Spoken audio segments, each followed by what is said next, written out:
It's your boy G Raymon, aka Mr. Starvelli, aka Mr. Gay City Baby. I just jumped off the porch with Dirty Glove Bastard. Living day to day without a care. I told bro stay out the way, I'ma get us there. My blood homies. All right, today we got G Raymon in the building with us today. What's the word, man? What's going on, gang? How you feeling? Chilling, man. Happy to be here. That's off what's the up. porch. Let's show that. What you out here working on in Atlanta? Man, we just out here on a promo run, you know what I'm saying, pushing my single called FMN.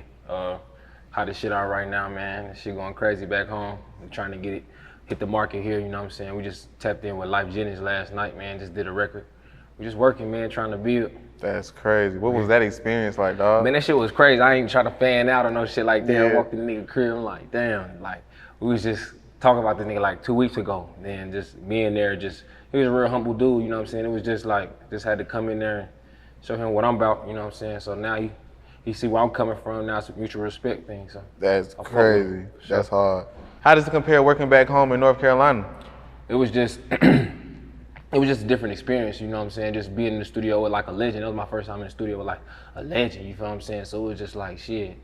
Getting coached, he taught me how to like to work the Pro Tools. Like I didn't know how to work Pro Tools. Like he was teaching me how to do things I didn't know how to do, you know what I'm saying? He just a self-sufficient nigga, man. So that's what I'm trying to learn how to be too, where you can cut out the middleman. You don't need an engineer, or you can do everything yourself from the crib.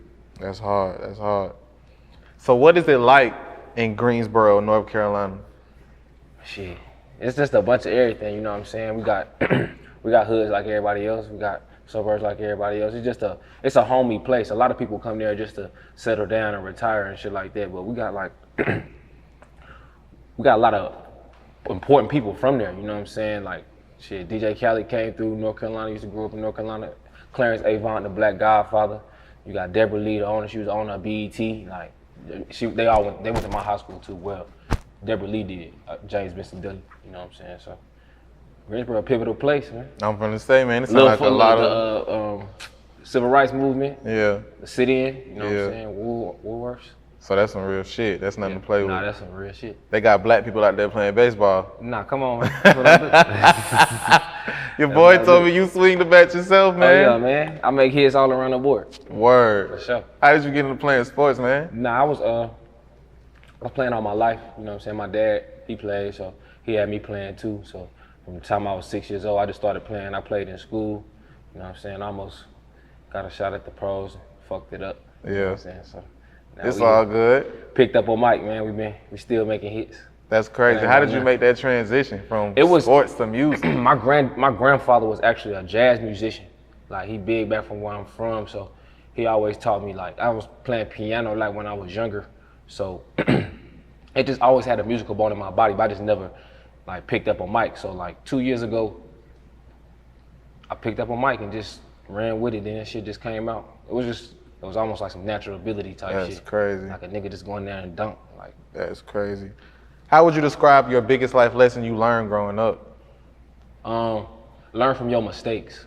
You know what I'm saying? Like even with the whole sports shit, I fucked that up myself. So I try to take that into consideration with the music shit. Like, you know what I'm saying? Before you make the same mistake you did with the music shit, I mean with the sports shit, make sure you correlate that to the music so you don't make the same mistake. Yeah. You know what I'm saying? I was fucking off on pussy, fucked up my career with sports. Like, can't do that same shit with music, you know what I'm saying? You gotta just focus up and get to it. That's hard. Just learn from your past wrongdoings. Oh, that's real. I ain't gonna even say wrongdoings, it's just lessons. Yeah. You know what I'm saying? Who would you say are some of your musical influences? I like old shit. I like listening to old music, but like new music, I like. One of my favorites, Drake, probably my favorite. I like Rick Ross. Like my favorite rapper right now is ESTG. For sure. Yeah, he hard. Hard as hell. Shout out G, man. When did you start to notice the turning point in your career musically? Now it's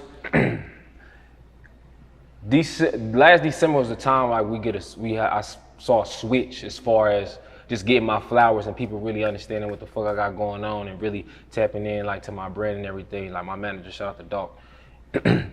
We was working for the last 2 years. We had a good little run, and the first thing we was pushing was Marina, but then next thing I know is just staying consistent. Pandemic hit a little bit, then came back with this FMN, and once FMN, we previewed it, that shit just went crazy. So that shit just been rocking off ever since, man. Now that shit just coming in full storm. That's solid. How did you get your stage name? Shit, my middle name is Jerome, so it's spelled with a G. So I put a G, then my first name is Raymond, so I put G Raymon. Okay. You know what I'm saying? So how did your family feel about you starting to do music? I had to like, they respect it now, you know what I'm saying? It's on that thing where, you know, it's in your mind, like, what you want to do that for? Like, you know what I'm saying? She just always asking me, like, how's it going? Like, she see, like, on the internet, she see, like, IG, how I get embraced and everything by my peers. So now she just like, what happened now? Like, I seen you was on the radio, like, shit like that. So I got their blessing, you know what I'm saying? My dad, he with whatever, you know what I'm saying, as long as I'm happy. So I got their blessings, so they see me doing good and they proud of me. That's hard. You know what I'm saying? How does it feel to come from a solid and supportive background? It's just good, man. 7 years my foundation, you know what I'm saying? Like, you ain't gotta be from the streets to go through some shit, you know what I'm saying? It's just Real like, shit. it instilled in me proper morals, proper principles, you know what I'm saying? Just be a stand-up person, keep your word, you know what I'm saying? Show respect first, you know what I'm saying? Till if disrespect comes, that's when you know what I'm saying? But lead with respect, you know what I'm saying? So, that's all. That's solid. What's your current thoughts on the music game? Real music coming back, you feel me? All the bullshit is really going out the window, you know what I'm saying? It doesn't really last long. You seeing that shit like, just fickle, you know what I'm saying? You hearing niggas spitting they real shit, you know what I'm saying? They talking, they not just saying something just because, they really speaking what they going through, you know what I'm saying? Like, it's just a good time in music, honestly. And we back outside, you know what I'm saying? We can move around. I'm happy with it. They ain't ready for me though. For sure, that speak that shit up. What was the biggest sacrifice you feel you had to make for your career this far? I had to learn you ain't gonna be able to do this without no help.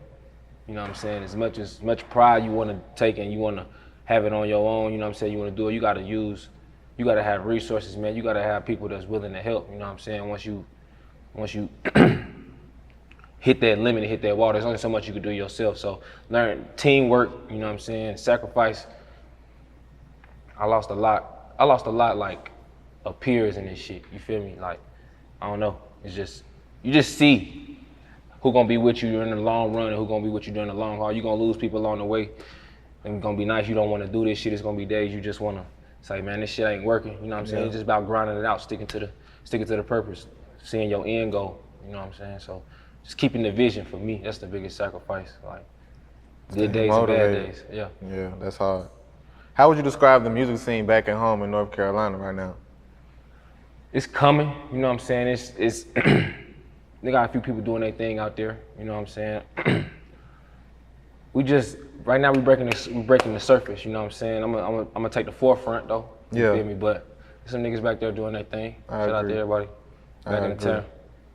Do you think people overlook the talent there until recently? Or why did you feel the talent was overlooked for so long? It's not really a music scene, you feel what I'm saying? So it's just on some shit to where it's like, now we starting to break a buzz to where they recognizing who we are. Like North Carolina, like we finally getting our flowers, North Carolina is.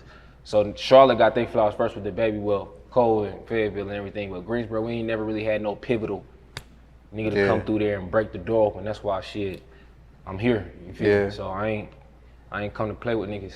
Let's talk about it. Let's also talk about how during the pandemic, you came through with the FMN video. Oh yeah.